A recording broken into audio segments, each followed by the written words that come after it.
Salam alaikum, bonjour à tout le monde, je me présente, Meshri Hajar, je suis interne en médecine dentaire à l'université d'Alger. Aujourd'hui, je vous présente le cours embryologie crânio-faciale. C'est un cours d'ODF de deuxième année médecine dentaire. C'est un cours très long, mais je vais essayer de le résumer le maximum possible sans éliminer les notions de base pour bien suivre la chronologie de ce cours. Alors, c'est parti. Avant d'entamer n'importe quel cours, il faut poser la question c'est quoi l'intérêt de ce cours? L'intérêt du cours d'aujourd'hui, c'est de connaître les mécanismes de développement et d'organisation anatomique de massif facial, c'est-à-dire la morphogénèse. Après, comprendre les mécanismes d'installation de certaines malformations crânio-faciales. Toujours, il faut connaître tout ce qui est physiologique pour détecter et comprendre tout ce qui est pathologique. Voici le plan de ce cours. On va commencer par l'introduction. L'embryologie, par définition, est l'étude de transformation successive de l'œuf qui débute par la fécondation et se poursuit jusqu'à la naissance. Stomatogénèse, stomato, c'est tout ce qui concerne la cavité buccale, génèse, formation, donc la formation de massif bucco-facial, de fœtus et de l'embryon. Ce phénomène commence dès la 3e semaine. Stomodome, c'est la bouche primitive. On va détailler ça après dans le cours. On passe au rappel sur l'embryologie générale. Nous divisons le développement humain en 3 stades ou 3 périodes. Premièrement, développement précoce ou stade du germe, s'étend de la fécondation jusqu'à la fin de la 3e semaine. Deuxièmement, développement embryonnaire commence au début de la 4e semaine et s'étend jusqu'à la fin de la 7e semaine. Troisièmement, développement fœtal commence avec la 8e semaine et se poursuit jusqu'au terme, c'est-à-dire à la naissance. On commence par la première semaine. Zygote, c'est le produit de la fécondation.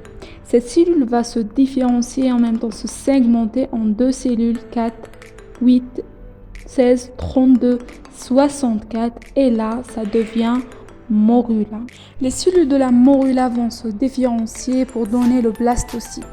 Une cavité va se creuser et former le blastocèle. Les cellules vont s'entasser et former le bouton embryonnaire et le tout sera entouré par le trophoblaste. On passe à la 2e semaine. Le phénomène caractéristique est la prégastrulation. Ce stade conduit le germe à un strate didermique ou disque embryonnaire, c'est-à-dire 2 feuillets embryonnaires. L'épiblaste qui est dorsal et qui devient par la suite ectoblaste et l'hypoblaste qui est ventral et qui devient par la suite endoblaste ou ontoblaste. L'épiblaste va se creuser et former la cavité amniotique. Le blastocèle devient les cétocèles ou la fameuse vésicule vitelline. On passe à la 3e semaine. Nous avons un phénomène très important qui est la gastrulation. C'est la mise en place de 3 feuillets embryonnaires, ecto, méso et endoblaste. Au niveau de l'épiblaste, on va assister à un épicissement appelé ligne primitive qui va se terminer par le nœud de Hansen. Donc on aura les 2 axes de l'embryon, la ligne primitive située en caudale et le nœud de Hansen en cranial. On a terminé par la première étape de la gastrulation. Pour la 2e étape, c'est la formation de mésoblastes par invagination des cellules épiblastiques, c'est-à-dire les cellules de l'épiblaste.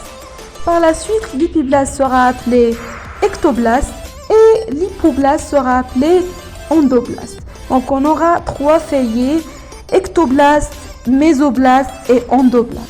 Si vous remarquez bien le schéma, dans les extrémités, il n'y a pas de mésoblaste, il n'y a que l'ectoblaste et l'endoblaste.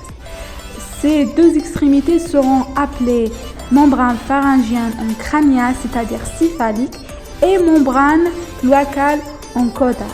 Donc, au niveau de l'ectoblaste, on a la ligne primitive, le nœud de Hansen, membrane cloacale et membrane pharyngienne. Vers la fin de la 3e semaine, plus précisément G19, G20, commence un phénomène très important qui est la neurulation. Le mésoblaste induit l'ectoblaste à devenir le tissu neuroblastique, qui est la plaque neurale.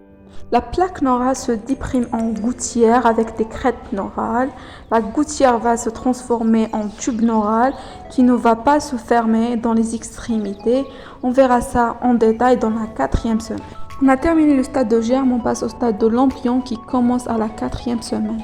Dans cette semaine, nous assistons à la fermeture du tube neural, l'ébauche des organes et les plicatures. La fermeture du tube neural va commencer par le milieu et ça va se fermer petit à petit. Puis la partie antérieure se ferme et elle va nous donner le cerveau. Et enfin la partie postérieure et elle va nous donner la moelle épinière. On dit neuropore antérieur et postérieur. Cet écoulement a pour conséquence la séparation des 3 lignées. Les neuroblastes qui sont les cellules de tube neural, les cellules ectodermiques de surface et les cellules de la crête neurale, CCN. Le tube neural s'enfuit en profondeur et le reste de l'ectoblaste prend le nom d'épiblaste. La partie la plus antérieure de la plaque manifeste un mouvement d'enroulement qui fait basculer les territoires antérieurs et dorsaux en position ventrale. On dit que l'embryon fait le dos rond et baisse la tête. Le tube neural se métamérise ou bien se segmente au niveau antérieur, c'est-à-dire céphalique, en 3 vésicules, prosencéphale, mésencéphale et rhombencéphale, puis en 5 vésicules par subdivision de la prosencéphale et rhombencéphale. Le développement volumétrique et les mouvements de délimitation enroulent la partie antérieure de l'encéphale qui recouvre l'ébauche cardiaque.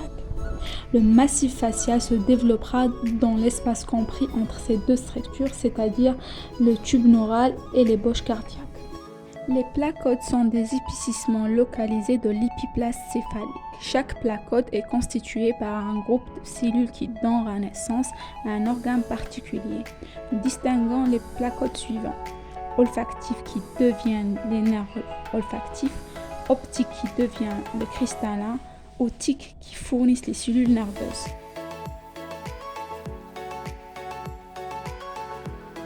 Les cellules de la crête neurale issues de la neurulation perdent leur statut épithélial stationnaire pour devenir mobiles et mésenchémateuses. Ils vont migrer dorsoventralement entre l'épiblaste et le tube neural selon 2 courants. Un courant antérieur ophtalmo-ventral qui les mène autour de l'ébauche du cerveau, des ébauches optiques et des placotes olfactives pour la formation des bourgeons faciaux. Et un courant cervical en direction ventrale qui va entourer l'intestin céphalique antérieur qui est le futur pharynx et l'ébauche aortique pour la formation des arcs bronchiaux. Une fois leur migration terminée, ces cellules s'organisent et se différencient en mésenchymes spécialisés dans le massif facial qui va nous donner les os, cartilage, le conjonctif, les muscles et les cellules odontoblastiques. Je récap, la migration des cellules de la crête neurale va aboutir à la formation des bourgeons faciaux et des arcs bronchiaux. On a terminé l'embryologie générale, on passe à l'embryologie crânio-faciale. C'est la partie qui nous intéresse beaucoup plus. On commence par le développement des parties molles. On commence par la formation de stomodome qui est la bouche primitive. Donc la flexion céphalique, en même temps l'augmentation de volume de la cavité amniotique, produit un étranglement en cul-de-sac, c'est-à-dire une cavité anatomique qui délimite un espace entre la partie ventrale de prosencéphale et la partie supérieure de l'ébauche cardiaque. Jusqu'à présent, la bouche primitive est une cavité bucco-nasale unique. Elle va cloisonner par la formation de palais primaires et secondaires. On va détailler ça après dans un autre chapitre. On passe à la formation des bourgeons faciaux. Ces bourgeons sont constitués de tissus d'origine mésodermique recouverts de tissus épiblastiques. Ils sont en nombre de 5 séparés entre eux par des rainures ectodermiques ou sillons faciaux. On a le bourgeon frontal qui est le plus volumineux et impair, les 2 maxillaires et les 2 mandibulaires. À la fin de la 5e semaine, apparaissent sur la partie antéro-inférieure du bourgeon frontal, grâce aux cellules de crête neurale, des plaques olfactives et des bourgeons secondaires nasales internes et nasales externes. Du fait de l'accroissement en volume considérable, ces bourgeons vont finir par rentrer en contact les uns avec les autres. Il s'agit de dégénérescence des cellules épithéliales jointives de surface, c'est-à-dire les cellules ectoblastiques, afin de permettre la confluence des coulées mésoblastiques et la formation de structures faciales. Ce phénomène de fusion nécessite 3 conditions biologiques. Premièrement, le volume suffisant des bourgeons pour qu'ils puissent se rencontrer. Deuxièmement, c'est la compétence de l'ectoderme de recouvrement des bourgeons pour la mort cellulaire. S'il n'y a pas de mort cellulaire, il n'y a pas de mésodermisation, donc il n'y a pas de fusion. Dans le cas contraire, l'absence de mort cellulaire est responsable de la persistance de l'ectoderme de recouvrement sur les bourgeons. Il se différencie en derme, puis épiderme, entraînant la formation de fente labiale ou labiomaxillaire. Troisièmement, les propriétés physico-chimiques de liquides amniotiques comme la température et les acides aminés. La confluence des bourgeons se fait en 5 étapes. La première étape, c'est la fusion des 2 bourgeons mandibulaires sur la ligne médiane constituant la lèvre inférieure, le menton, la partie inférieure des joues et le plancher buccal. Deuxième étape, fusion des bourgeons naso-internes sur la ligne médiane formant le massif médian de la face constituant la partie moyenne du nez et la partie moyenne de la lèvre supérieure qui s'appelle philtrium. Troisième étape, l'extrémité latérale du bourgeon nasal interne rejoint l'extrémité du bourgeon nasal externe et le bourgeon maxillaire, c'est-à-dire les 3 bourgeons en même temps pour former le seuil narinaire et la lèvre supérieure. Quatrième étape, c'est la fusion du bourgeon nasal externe avec le bourgeon maxillaire, aboutissant à la formation du canal lacrymo-nasal, et c'est pour cela les larmes sont accompagnées toujours par l'écoulement nasal. Cinquième étape, fusion des parties latérales du bourgeon mandibulaire avec les bourgeons maxillaires formant la partie interne des joues et les commissures labiales. On a terminé les 5 étapes, arrivons maintenant à un phénomène très important qui fait partie de la formation de stomodome. C'est le cloisonnement et la séparation de la cavité buccale de la cavité nasale par la formation de palais secondaires et palais primaires. Le stomodome va être cloisonné par la formation d'une lame horizontale qui est le palais et une autre verticale qui est le septum nasal. Commençons par la partie antérieure ou palais primaire. Au cours de la 6e semaine, les bourgeons maxillaires viennent en contact des bourgeons nasales internes et externes. Ce contact ectodermique constitue le mur épithélial de Hochstre. Je ne sais pas si ça se prononce comme ça ou non, mais retenez bien ça. La disparition de ce dernier permet la constitution d'un massif cellulaire mésenchymateux issu de la crête neurale appelée palais primaire. L'orifice stomodal n'existe plus. Il est remplacé par 3 orifices, 2 narinaires primitifs et l'orifice buccal. Concernant le palais secondaire, au cours de la 7e semaine, le septum nasal qui descend sagittalement et verticalement de la face inférieure du bourgeon frontal et sépare les 2 fosses nasales. Les bourgeons maxillaires forment les processus palatins de chaque côté de la langue. Ce sont 2 lames horizontales qui vont finir par se rejoindre sur la ligne médiane et se soudent entre elles et avec le bord inférieur de septum nasal et avec le bord postérieur de palais primaire. En conclusion, le cloisonnement de stomodome aboutit à la formation de la cavité buccale et des fosses nasales. Passons au dernier chapitre de développement des parties molles, l'appareil bronchial ou la formation des arcs bronchiaux. Les arcs bronchiaux sont des épaississements mésoblastiques dans la région céphalique, recouverts par l'ectoblaste à l'extérieur et l'entoblaste à l'intérieur ou de côté ventral. Vers la 4e semaine, 4 paires des arcs bronchiaux sont individualisés. Il y a une autre thèse qui dit 5 paires parce qu'il y a une difficulté de décerner le 4e arc de 6e arc. Ce sont les deux premiers qui nous intéressent beaucoup plus.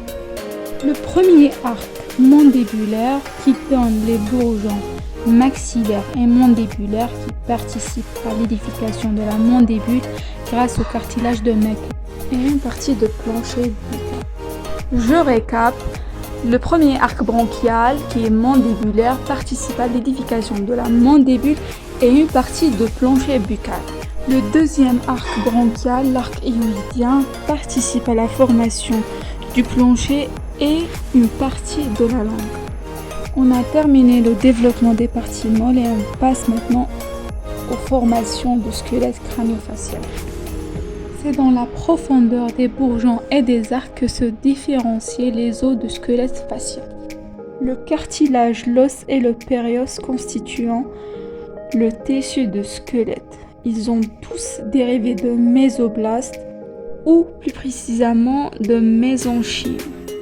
Toute formation d'os va donc se faire dans un tissu mésenchymateux, mais ce dernier aura subi une certaine condensation. C'est pourquoi en plusieurs endroits du corps vont apparaître des masses de mésenchyme condensées, appelées scléroblastèmes. À partir de ce scléroblastème, l'os peut se former de 3 façons différentes. Soit directement on dit os de membrane ou ossification membraneuse, exemple les os de la face et les os de la voûte de crâne. Soit indirectement à partir d'une ébauche cartilagineuse ou bien une maquette. On dit aussi c'est une ossification endochondrale. Soit avoir une origine mixte, c'est-à-dire dérivé partiellement d'un modèle cartilagineux, exemple la mandibule. On passe à la formation de chondrocrâne. Le chondrocrâne est par définition une structure cartilagineuse issue de la chondrification de mésenchyme et forme la base du crâne embryonnaire avec ses noyaux cartilagineux, le basé ethmoïde, le basé sphenoïde et le basé occipital. Le chondrocrâne est le premier élément embryonnaire squelettique à se former. Il va atteindre son développement maximal pendant tout le 2e mois et il est à peu près complet en 9e semaine. Il occupe la région de feature sphénoïde et va s'étendre en avant et en arrière. En avant par la capsule nasale cartilagineuse. Celle-ci est le squelette cartilagineux primordial de la face. Et l'ébauche du chondroethmoïde. Donc en avant par le chondroethmoïde, qui est le véritable squelette facial de l'enfant. Il porte puis positionne les pièces squelettiques membraneuses naso-fronto-prémaxillaires et orbitaires internes. Ce chondroethmoïde va nous donner le septum nasal mésenchymateux, les cavités nasales droite et gauche, les ailes de nez, le futur cornée inférieur. Maintenant, en arrière, en direction occipitale et sur les deux côtés de chondrocrâne se condensent 2 processus cartilagineux de taille inégale. On a le cartilage de Meckel ou cartilage de premier arc mandibulaire et le cartilage de Reicher ou cartilage de 2e arc hyoïdien. Le chondrocrâne joue un rôle inducteur. C'est au sein de cette maquette cartilagineuse que vont apparaître les centres osseux. Par contre, les os membraneux de la voûte crânienne ne nécessitent pas une maquette cartilagineuse, ils se forment directement sur le mésoderme. On passe à la formation du maxillaire. Le maxillaire supérieur est un os d'origine ou de nature exclusivement membraneuse. Les points d'ossification vont apparaître au cours du 2e mois de la vie intra-utérine. Les points d'ossification pour chaque hémimaxillaire sont en nombre de 2. Le premier point antérieur se situe sous l'orifice nasal et les 10 prémaxillaires ou incisives. Ce centre d'ossification donnera pour chaque côté la lame alvéolaire externe de la zone incisive, l'épine nasale antérieure et la partie antérieure de la branche montante le maxillaire. Deuxième point postérieur, dit postmaxillaire, est situé sous l'orbite. Le centre postmaxillaire donnera toute la lame alvéolaire, canine, prémolaire et molaire, la partie postérieure de la branche montante, le plancher de l'orbite et l'apophyse malaire. Ces deux centres postérieurs et antérieurs fusionnent presque immédiatement après leur apparition et se réunissent en une lame continue externe et la zone de soudure appelée suture incisivo-canine. Pour l'ossification, la lame osseuse externe va pousser des prolongements qui finissent par entourer les germes dentaires. On passe à la formation de sinus maxillaire. Les sinus maxillaires vont développer à partir de bourgeons nasofrontales. Anatomiquement, sur la face interne du maxillaire, il existe au niveau de revêtement muqueux et au-dessous du cornet moyen, une petite gouttière visible au troisième mois, allongée d'avant en arrière et semi-lunaire, qui s'invagine progressivement dans la profondeur. On passe à la formation de la mandibule. En effet, chez l'embryon, il s'agit de deux hémimandibule qui se réuniront en avant par une symphyse.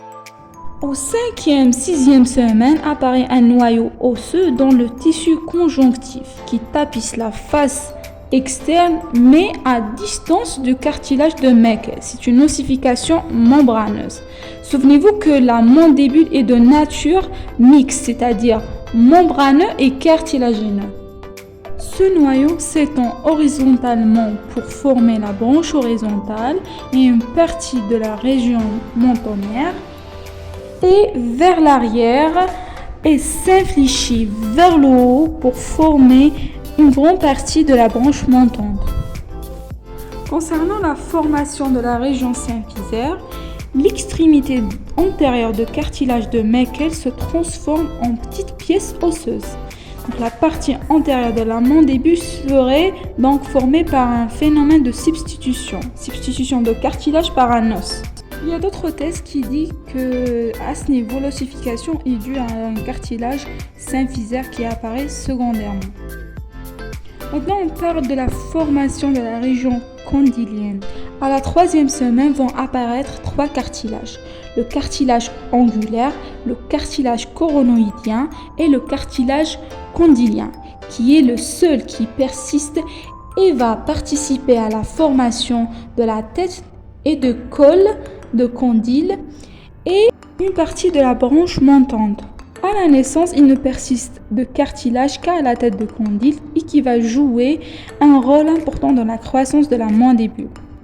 Arrivons au dernier chapitre de ce cours, formation des lames vestibulodentaires. Au niveau de la bouche primitive, à l'emplacement des arcades dentaires, l'épithélium de la bouche primitive est appelé odontogène. Sous cet épithélium odontogène, le mésenchyme va se transformer en ectomésenchyme par l'arrivée des cellules de la crête neurale. L'épithélium odontogène envoie des messages d'induction qui transforment les cellules de la crête neurale en cellules odontogènes. Puis, l'épithélium odontogène se transforme en mur saillant qui devient mur plongeant, aussi appelé lame primitive. Cette lame se dédouble en lame dentaire en dedans et une lame vestibulaire qui formera le vestibule en dehors. À la fin de la 7e semaine, des bourgeons dentaires apparaissent et régulièrement espacés. Seulement au 3e, 4e mois qu'apparaissent les bourgeons de remplacement. On a terminé le cours enfin et par conclusion, une connaissance des principes fondamentaux de développement crânio-facial est indispensable dans notre pratique. Si vous avez des questions, n'hésitez pas à les poser, je vous laisse mon compte Instagram. وإذا استفدتوا من الفيديو ما تنسوش تدعوا لي بظهر الخير. سلام.